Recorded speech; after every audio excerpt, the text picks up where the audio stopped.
ओम शांति। 19:1 के साकार महावाक्य आज सुनते हैं। हेडिंग में बाबा ने कहा, मीठे बच्चे अपने स्वीट बाप को याद करो तो तुम सतो प्रधान देवता बन जाएंगे। सारा मदार याद की यात्रा पर है। प्रश्न दिया बाबा ने, जैसे बाप की कशिश बच्चों को होती है, वैसे किन बच्चों की कशिश सबको होगी। उत्तर में बाबा ने बताया, जो फूल बने हैं, जैसे छोटे बच्चे फूल होते हैं ना, पवित्र, उन्हें विकारों का पता भी नहीं, तो वो सबको कशिश करते हैं।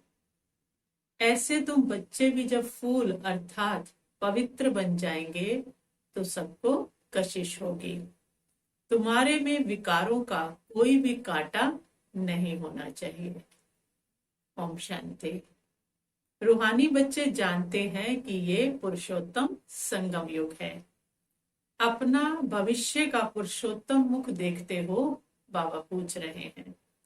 पुरुषोत्तम चोला देखते हो? फील करते हो कि हम फिर नई दुनिया सत्युग में इनकी वंशावली में जाएंगे, लक्ष्मी नारायण की, अर्थात सुख धाम में जाएंगे अथवा पुरुषोत्तम बनेंगे। बैठे बैठे ये विचार आते हैं। स्टूडेंट जो पढ़ते हैं तो जो दर्जा पढ़ते हैं वो जरूर बुद्धि में होगा कि मैं बैरिस्टर या फलाना बनूंगा। वैसे तुम भी जब यहाँ बैठते हो तो ये जानते हो हम विष्णु डिनाइस्टी में जाएंगे। विष्णु के दो रूप हैं, लक्ष्मी नारायण, देवी देवता। तुम्हारी बुद्धि अभी अलौकिक है, लौकिक नहीं रही। अब क्या है? बाबा कहते अलौकिक है। और कोई मनुष्य की बुद्धि में ये बातें रमण नहीं करती होंगी। तुम बच्चों की बुद्धि में ये सब बातें हैं। ये कोई कॉमन सत्संग नहीं है। यहाँ बैठे हो, समझते हो, सत बाबा जिसको शिव कहा जाता है, उनके संग में हम बैठे हैं। शिव बाबा ही रचता है, वही रचना के आदि मध्य अंत को जानते हैं और ये नॉलेज देते हैं। जैसे कि कल की बात सुनाते हैं। 5000 वर्ष की नॉलेज कैसे सुनाते हैं बाबा? जैसे कल की बात सुनाते हैं। यहाँ बैठे हो तो ये तो याद होगा ना कि हम आए हैं रेजनोवेट होने, अर्थात ये शरीर बदल देवता शरीर लेने के लिए।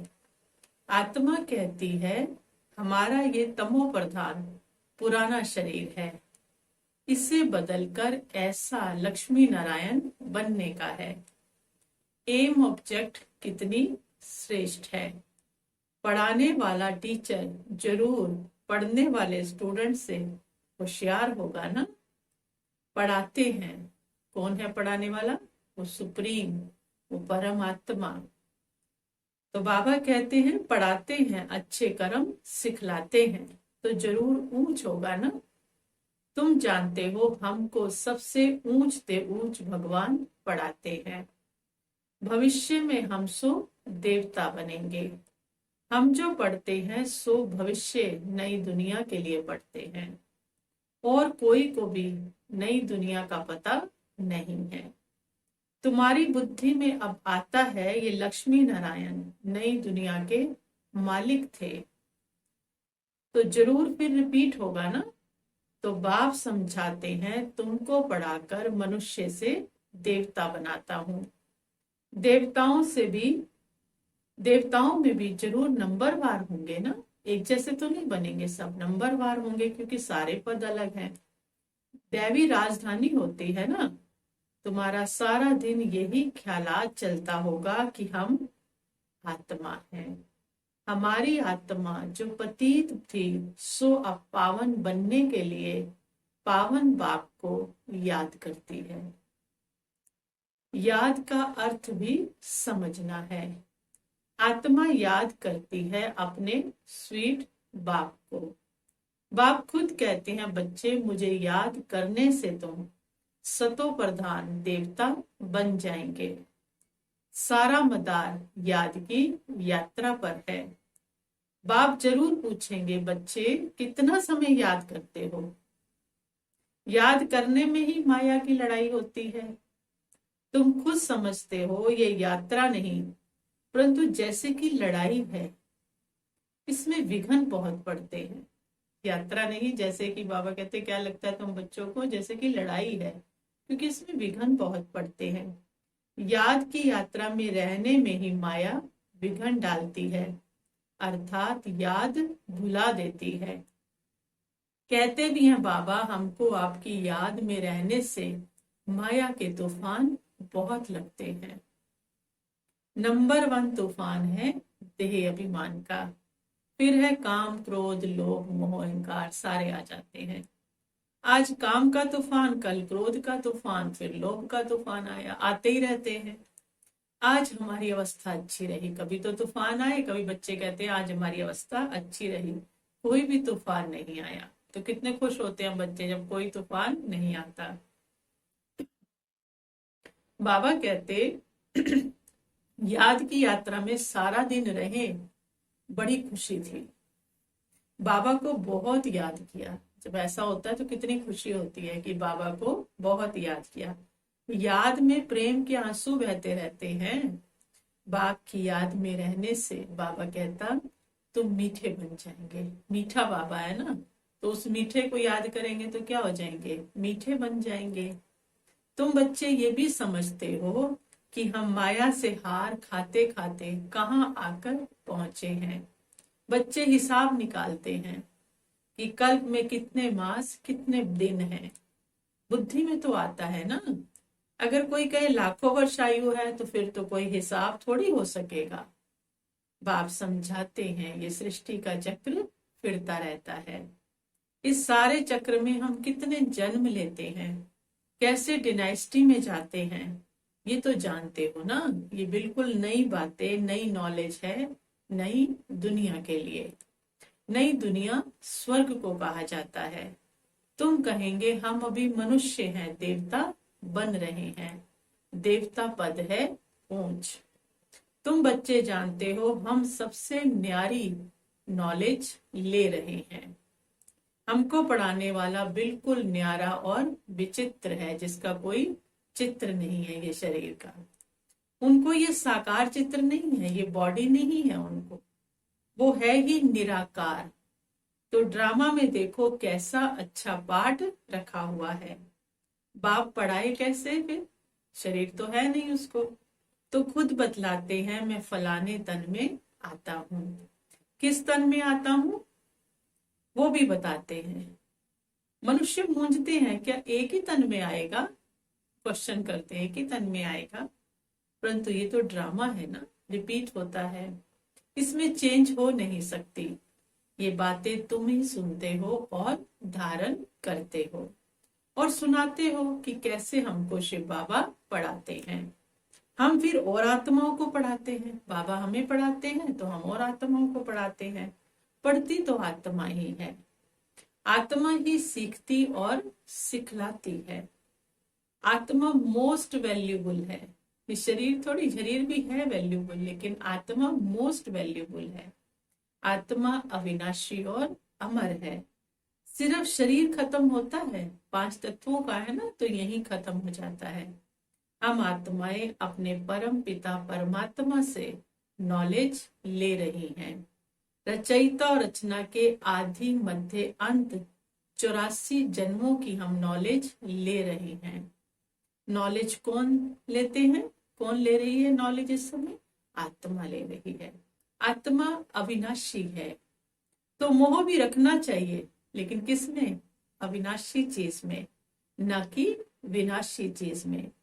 इतना समय तुम विनाशी चीजों में मोह रखते आए हो, अभी समझते हो हम आत्मा है, शरीर का भान छोड़ना है।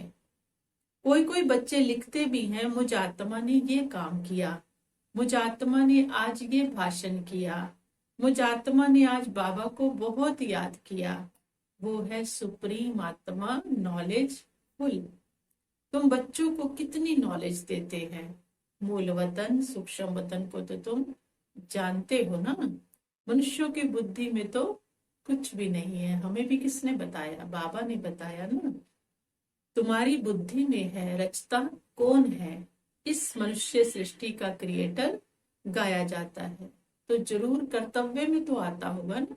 कर्तव्य नहीं किया होता तो इतने नाम कैसे पढ़ते? कर्तव्यवाचक नाम है ना उनके सारे। बाबा कहते तुम जानते हो और कोई मनुष्य नहीं जिसको आत्मा और परमात्मा बाप याद हो। बाप ही नॉलेज देते हैं कि बच्चे अपने को आत्मा समझो। तुम अपने को शरीर समझ उल्टे लटके पड़े हो। आत्मा सत्य चित आनंद स्वरूप है। आत्मा की सबसे जाती महिमा है। एक बाप की आत्मा की कितनी महिमा है, परम है, लेकिन कितनी महिमा है उनकी। वही दुख हरता सुख करता है। मच्छर आदि की तो महिमा नहीं करेंगे ना कि वो दुख हरता सुख करता है। लोग तो कहते हैं कण कण में है, हर चीज में है, तो फिर मच्छर में भी है, तो फिर मच्छर को भी कहें दुख हरता सुख करता है? बाबा बता रहे हैं कि ऐसे कहेंगे क्या? ज्ञान का सागर है वो, कहेंगे मच्छर को? नहीं, ये बाप की महिमा है। तो बाप एक ही होता है, अर्थात भगवान एक ही होता है। तुम भी हर एक खुद दुख हरता सुख करता हो, क्योंकि उस बाप के बच्चे हो। हम भी हैं मास्टर दुख हरता सुख करता, क्योंकि हम उसके बच्चे हैं। जो सबका दुख हरकर और सबको सुख देते हो, सो भी आधा कल्प के लिए। ये नॉलेज और कोई में नहीं है। नॉलेजफुल एक ही बाप है। हमारे में नो नॉलेज, एक बाप को ही नहीं जानते हैं, तो बाकी फिर क्या नॉलेज होगी? बाबा ने दी ना जितनी भी दी, हमारे में तो नहीं थी। ब्रह्मा बाबा कह रहे मुझ में भी नहीं थी। अभी तुम फील करते हो, हम पहले नॉलेज लेते थे, कुछ भी नहीं जानते थे। बेबी में नॉलेज नहीं होती ना, तो क्या थे हम? छोटे बच्चे थे, और कोई अवगुण भी नहीं होता है, इसलिए उनको महात्मा कहा जाता है, क्योंकि पवित्र है। छोटा बच्चा ना तो उसको कोई नॉलेज है, तो ना ही उसको विकारों की कोई जानकारी है, कोई अवगुण भी नहीं है, तो उसको क्या कहे? महात्मा, क्योंकि पवित्र है, विकारों से इनोसेंट है। जितना छोटा बच्चा उतना नंबर 1 फूल। बिल्कुल ही जैसे कर्मातीत अवस्था है, कर्मों का हिसाब किसी से बना ही नहीं उसका। कर्म विकर्म को कुछ नहीं जानते, सिर्फ अपने को ही जानते हैं। वो फूल है, इसलिए सबको कशिश करते हैं। जैसे अब बाबा कशिश करते हैं, बाप आए ही हैं तुम सबको फूल बनाने। खुद कशिश करता है ना, पवित्रता का सागर है, तो हम बच्चों को भी वैसा ही बनाने आया है। तुम्हारे में कई बहुत खराब कांटे भी हैं, 5 विकार रूपी कांटे हैं ना। इस समय तुमको फूलों और कांटों का ज्ञान है कि फूल किसको कहेंगे और कांटे किसको कहेंगे। कांटों का तो जंगल भी होता है। बबूल का कांटा सबसे बड़ा होता है, उन कांटों से भी बहुत चीजें बनती हैं, कांटे भी यूज हो जाते हैं। भेंट की जाती है मनुष्यों की, तो किससे कर रहे हैं? अवगुणों की तुलना किससे कर रहे हैं? कांटों से कर रहे हैं। इसलिए इसको दुख की दुनिया कहा जाता है। इस बाबा कहते हैं बाप समझाते इस समय बहुत दुख देने वाले मनुष्य कांटे हैं, अवगुण है ना सब में, इसलिए ये दुख की दुनिया है। कहते भी हैं बाप सुख दाता है और माया रावण दुख दाता है। फिर सत्युग में माया नहीं होगी, ये कुछ भी बातें वहां नहीं होंगी। ड्रामा में एक पार्ट 2 बारी नहीं हो सकता। बुद्धि में है, सारी दुनिया में जो पार्ट बचता है वो सब नया है। तुम विचार करो, सत्युग से लेकर यहाँ तक के दिन ही बदल जाते हैं, एक्टिविटी बदल जाती है। जो पार्ट निकल गया अब 5000 साल बाद रिपीट होगा वो बात। 5000 वर्ष की पूरी एक्टिविटी का रिकॉर्ड आत्मा में भरा हुआ है, वो बदल नहीं सकता। हर आत्मा में अपना पाठ भरा हुआ है, ये एक बात भी कोई समझ नहीं सकता। शिकायतें ही शिकायतें हैं सबसे। और बाबा कहते पाठ भरा हुआ, किसी आत्मा का कोई दोष नहीं, अपने पाठ अनुसार ही वो रिएक्ट करेगी। तो बाबा कहते ये एक बात भी कोई समझ नहीं सकते। अभी आदि मध्य अंत को तुम जानते हो। ये स्कूल है ना, तो सृष्टि के आदि मध्य अंत को जानना है और फिर बाप को याद कर पवित्र बनने की ये पढ़ाई है। इसके पहले जानते थे क्या तुम हमको ये बनना है? पहले पता था हमको ये बनना है? बाप कितना क्लियर कर हमें समझाते हैं। तुम पहले नंबर में थे, फिर तुम नीचे उतरते उतरते अब क्या बन गए हैं? दुनिया को तो देखो क्या बन गई है। कितने ढेर मनुष्य हैं। इन लक्ष्मी नारायण की राजधानी का जरा विचार करो, क्या होगा? ये जहां रहते होंगे कैसे हीरे ज्वारातों के वो महल होंगे। बुद्धि में आता है कि अभी हम स्वर्गवासी बन रहे हैं, वहां हम अपने मकान आदि बनाएंगे। ऐसा नहीं कि नीचे से द्वारका निकल आएगी, ऐसा नहीं होगा। कहते समुद्र के नीचे निकल चली गई अब बाहर आ जाएगी, जैसे शास्त्रों में दिखाया है। शास्त्र नाम ही चला आता है, और तो कोई नाम रख नहीं सकते। और किताब होते हैं पढ़ाई के लिए, या दूसरे नावल होते हैं। नॉवेल्स होते हैं ना, एक पढ़ाई के लिए होते हैं, एक नॉवेल्स होते हैं। बाकी इनको पुस्तक अथवा शास्त्र ही कहते हैं। वो सब है पढ़ाई की किताबें। शास्त्र पढ़ने वालों को भक्त कहा जाता है। भक्ति और ज्ञान दो चीजें हैं। अब वैराग्य किसका? भक्ति का या ज्ञान का? बाबा पूछ रहे हैं। जरूर कहेंगे भक्ति का। अब तुमको ज्ञान मिल रहा है जिससे तुम इतना ऊंच बनते हो। अब बाप तुमको सुखदाई बनाते हैं। सुख धाम को ही स्वर्ग कहा जाता है। सुख धाम में तुम चलने वाले हो तो तुमको ही पढ़ाते हैं। ये ज्ञान भी तुम्हारी आत्मा लेती है। आत्मा का कोई धर्म नहीं है, वो तो आत्मा है। फिर आत्मा जब शरीर में आती है तो शरीर के धर्म अलग अलग होते हैं। आत्मा का धर्म क्या है? एक तो आत्मा बिंदु मिसल है और शांत स्वरूप है। शांति धाम मुक्ति धाम में रहती है, कोई भी धर्म की हो जाए। अब आप समझाते हैं सब बच्चों का हक है। बहुत बच्चे हैं जो और धर्मों में कन्वर्ट हो गए हैं, वे फिर निकलकर अपने असली धर्म में आ जाएंगे। जो देवी देवता धर्म छोड़ दूसरे धर्म में गए हैं वो सब पत्ते लौटकर आ जाएंगे अपनी अपनी जगह पर। इन सब बातों को और कोई तो समझ नहीं सकेगा। कहेंगे क्रिश्चियन कैसे आ जाएंगे? वो क्रिश्चियन नहीं, वो देवी देवता धर्म की ही आत्मा है जो वहां चली गई है। कोई बौद्ध धर्म से निकलेगा, कोई सिख से निकलेगा। जो कन्वर्ट हुए हैं वो जरूर आएंगे। बाबा कहते हैं और तो कोई इन बातों को समझ ना सके, पहले पहले तो बाप का परिचय देना है। इसमें ही सब मूंझ पड़े हैं। तुम बच्चे जानते हो अभी हमको कौन पढ़ाते हैं? बाप पढ़ाते हैं। कृष्ण तो देहधारी है, इनको दादा कहेंगे, ब्रह्मा को तो दादा कहेंगे। सब भाई भाई हैं। फिर है मर्तबे के ऊपर, ये भाई का शरीर है, ये बहन का शरीर है। ये भी अब तुम जानते हो। आत्मा तो एक छोटा सा सितारा है, शरीर चाहे भाई का हो या बहन का हो। इतनी सब नॉलेज किसमें है? छोटे सितारे में है।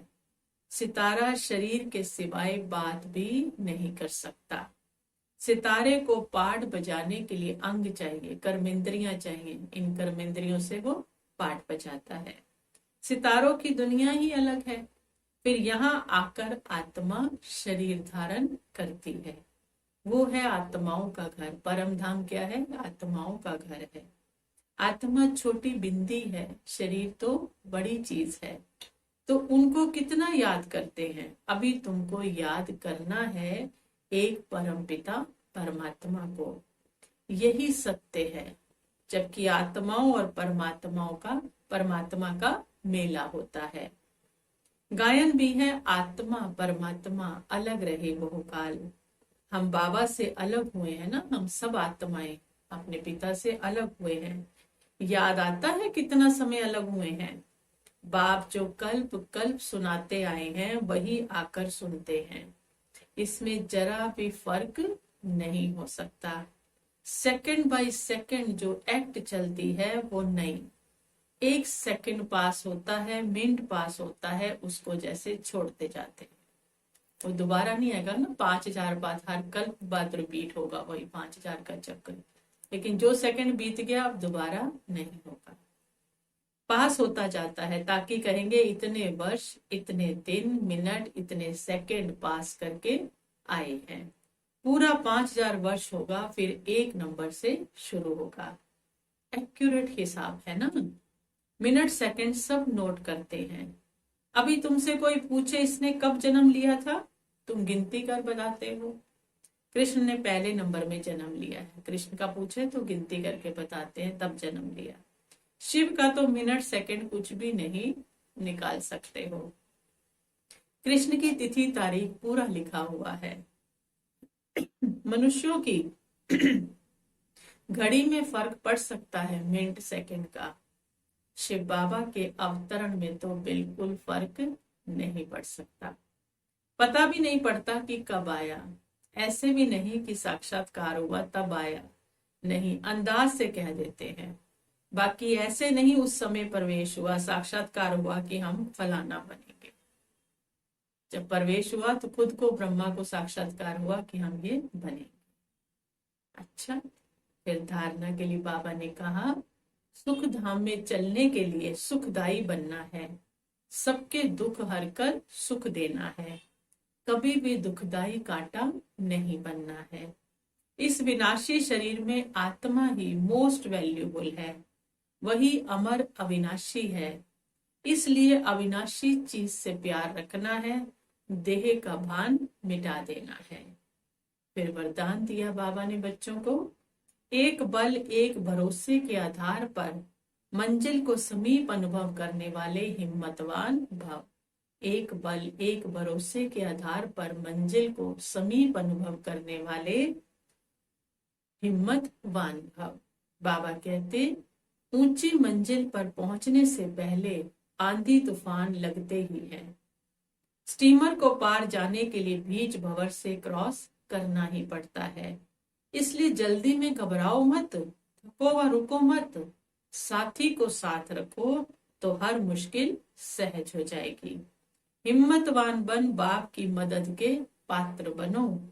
एक बल एक भरोसा, इस पाठ को सदा पक्का रखो तो बीच भंवर से सहज निकल जाएंगे और मंजिल समीप अनुभव होगी।